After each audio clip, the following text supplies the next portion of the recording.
17th at the Rhode Island Convention Center in Providence. Tickets are just $25 and can be purchased online at canaticket.com. CANNA ticket.com. Tune in every Tuesday to the Cigar Club with host Joe Hozempa. Joe will talk about premium cigars, cigar accessories, and discuss the culture and lifestyle of the cigar lover. Plus, Joe will talk to owners, vendors, and creators that master the perfect blend of cigars.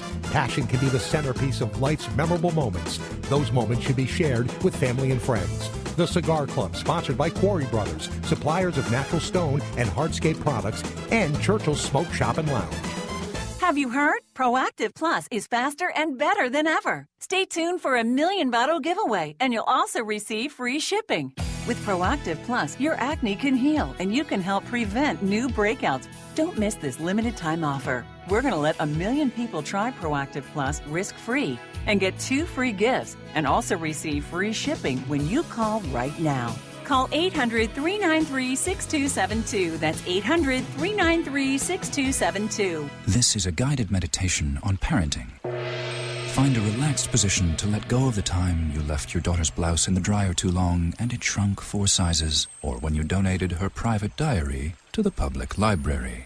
Deep breaths. You don't have to be perfect to be a perfect parent. There are thousands of teens in foster care who don't need perfection. They need you. For more information on how you can adopt, visit adoptuskids.org. A public service announcement from the U.S. Department of Health and Human Services, Adopt U.S. Kids, and the Ad Council. Today, more than ever, Americans need a means to protect their life savings. Birch Gold Group offers peace of mind for your nest egg through a rollover to an IRA backed by physical gold. Take advantage of the long-term stability that gold provides by investing in a gold IRA from Birch Gold Group, the precious metal IRA specialists. Call Birch Gold Group today at 888-999-5191 and receive their free information kit on gold. Call 888-999-5191. That's 888-999-5191. Yankees baseball on AM 790 Talk and Business. 2-0. There it goes.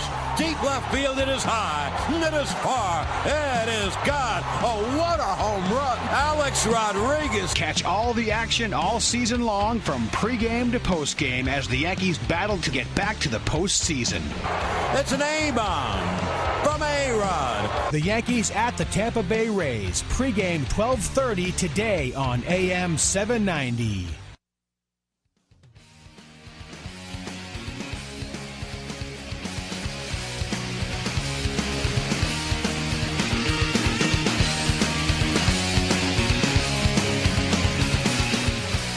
And we are back. We are the Coalition on AM 790, loud and proud, outrage porn free. CoalitionRadio.us, Facebook.com/The Coalition Radio. Our blogs were blowing up this week. Ethan Giles, former candidate for General Assembly here in Rhode Island, wrote a very, very thoughtful piece. In fact, it was everything that you are not. It was mature, thoughtful, insightful, offered solutions. Hey, I can be all those things. I just choose not to. There you go. Hey, FightTheStadium.com, our latest Twitter handle, NoPVDStadium, where you can direct all sorts of hate vitriol about our rather graphic memes about one honorable Mr. Jimbo Skeffington. This issue, again, as I say, crosses political bounds. There's a lot at work here. To me, what's fascinating is that Jim Skeffington was your ultimate insider's insider.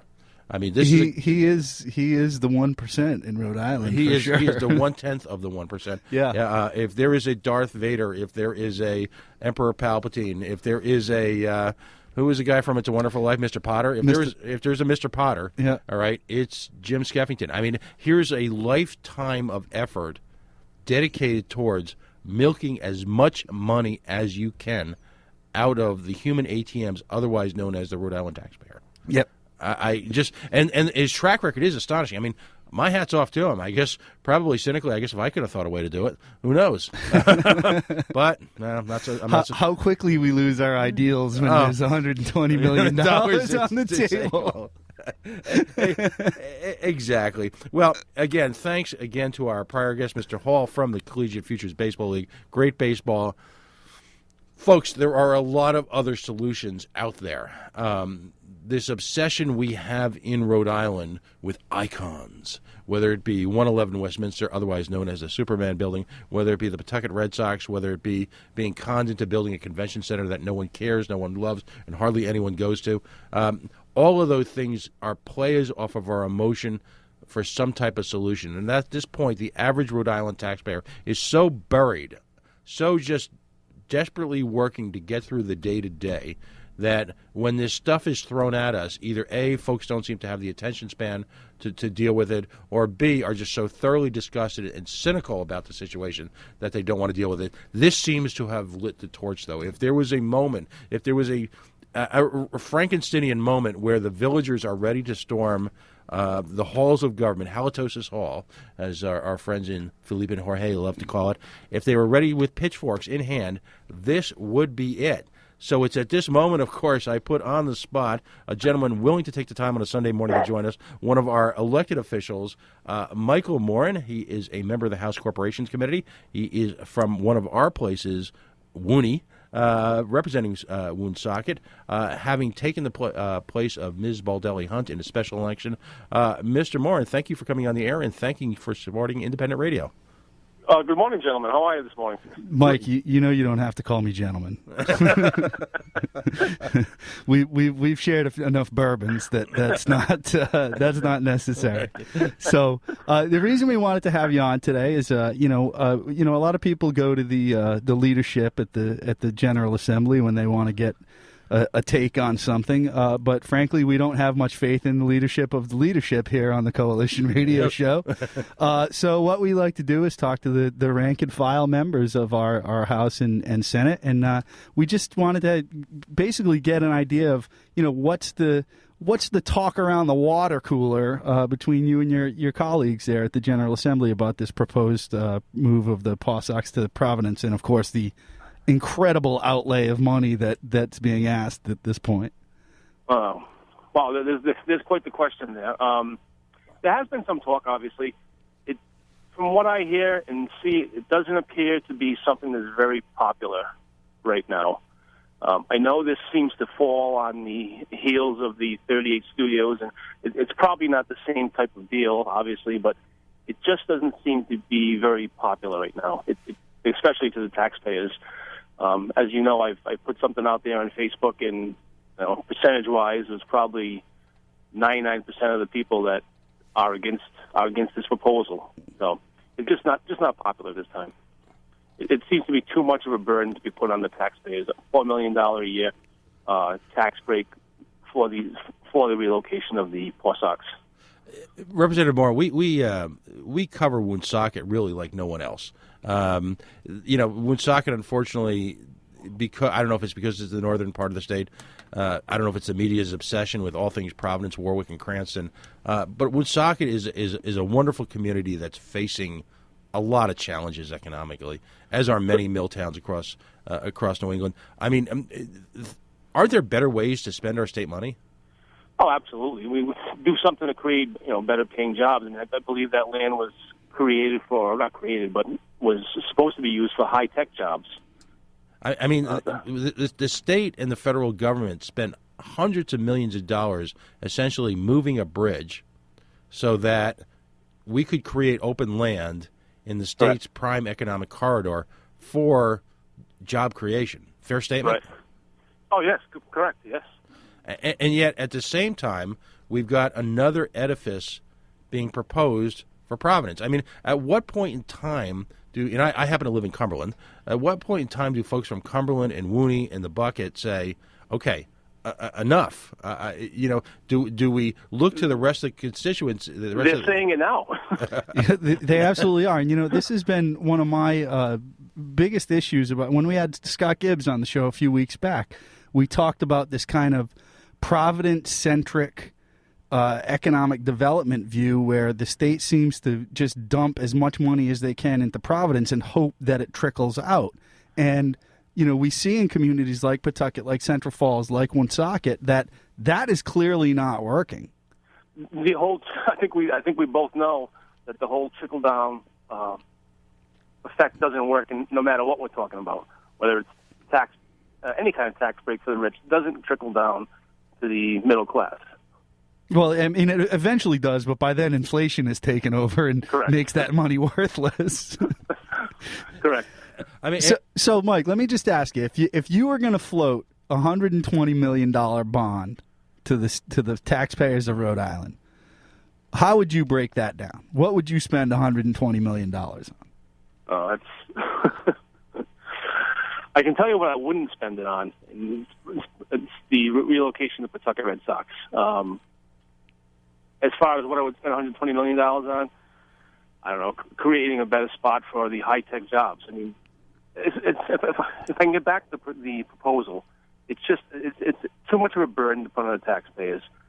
We have these investors, and granted, they're in this to make money. I get that, and I have no problem against people making money.